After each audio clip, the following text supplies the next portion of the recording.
Hello YouTube. Today we're going to be talking about tarot. Is it real or is it fake? From my experience, I have found tarot to be real, given you put it in the proper context. If you're looking for winning lottery numbers, then you will be disappointed. You don't have to be psychic to use a tarot.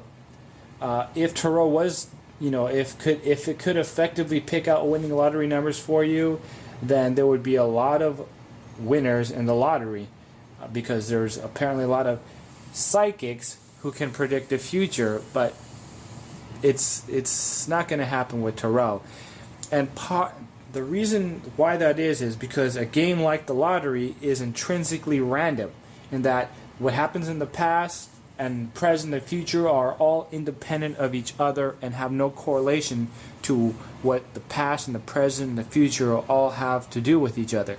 That's just the way it is. Also, if you could predict the lottery numbers with the tarot decks or any form of divination, then all the psychics would be doing it. So let's say now you have 1 million psychics and $1 million jackpot.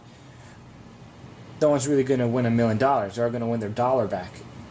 So in a way, it's kind of designed to keep that from happening.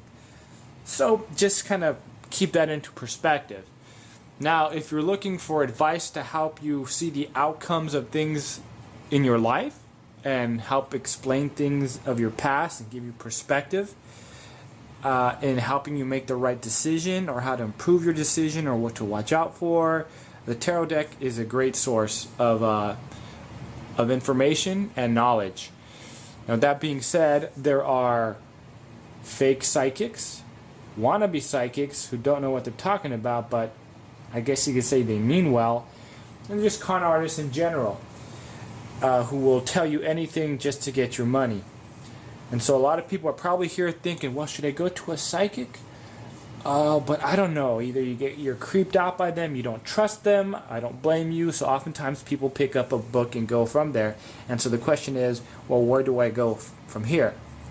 I think a good start is you get a nice deck. The good starter decks are the Rider-Waite deck, which is this one. There's actually many different versions of the Rider-Waite deck, and the only difference in it is how they're colored. That's the difference. If anything, I just start with the standard, but you can see if you like the colors of the other ones. Golden Tarot, I think, is another great one, and it comes with a little booklet right here, a little set there for about, I think it picked it up for like 17-20 bucks there. But as far as books go, I think the best, for you to understand what's going to happen, what you're doing, and what you're reading, I recommend this book, the Tarot, The Game of Divination.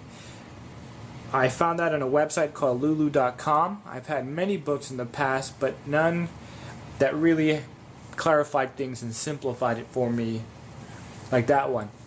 I'm not saying it's the only book you should get, but it's definitely one of the first. And if you don't have it in your collection, I highly recommend that you do. With that being said, we go on to predicting the future with tarot card decks. Now, tarot card predicts the future based on how the situation is unfolding. For example, here's a guy at a party and he jumps into the pool. What is the likelihood that he will get wet? It's pretty likely. So the past is you have a guy who wants to jump in the pool. In the present, he's jumping into the pool, and in the future, he's wet. Very likely that will happen. How can you change that? Well, you have the guy. He's going to jump in the pool, but this time he has a waterproof outfit which completely surrounds his body. He jumps into the pool, and now he's not wet. He's dry, but he's in the pool. So you see how you can change your future? It starts out the same, but because of that change you make, the outcome comes out different. Does it say you can completely stop what's going to happen? No, but you may change the severity of anything bad or increase the benefit of it or completely turn around the situation. Now, that whole analogy of the guy jumping in the water, I kind of took it out of this book, so I'm going to give you credit for that one so I don't get in trouble, Mr. Solomon Barajas there. So yeah, so if someone asks you a question, you make a reference to the past, the present, the future, and then you can predict your future based on the events that are occurring. Furthermore, there are ways to interpret it, because if you've never done this before, you're looking at it. Well, how do you get that information out of just looking at the cards? There are interpretations in books that tell you what the cards stand for. Some give you like a list of 80 words for the meaning of one card, which is not helpful at all. Some get close, but they don't really help you put a kind of a more definite, clear meaning. This one actually does a really great job. Common sense, you also need to use common sense when you're doing tarot card readings. I want to make that very clear. So if you have good common sense or are willing to use it, then tarot will help you out immensely, because it gives you like a second opinion sometimes. So it's like advice, and then it kind of spells out what happened in the past, so it helps you understand it. What I don't recommend you use tarot for is getting permission. Let me tell you what I mean by that. When I do readings for people, oftentimes when it comes to doing tarot card readings for women, which is my main clientele base, it's 90% of the time it's a relationship issue, and usually they're having issues with their current relationship and are looking, they met another guy who they're thinking of probably taking off with, usually cheating on the spouse. Now the cards are laid out. Once in a while it'll say go ahead and jump into this relationship as is without any consequence. Just do it. And so, that's what the cards say. But most of the time, it doesn't say, yeah, go ahead and do it. No. It actually spells out the situation, and usually it'll say something like, well, it's just a passing fancy. You shouldn't act on it because it's going to go nowhere.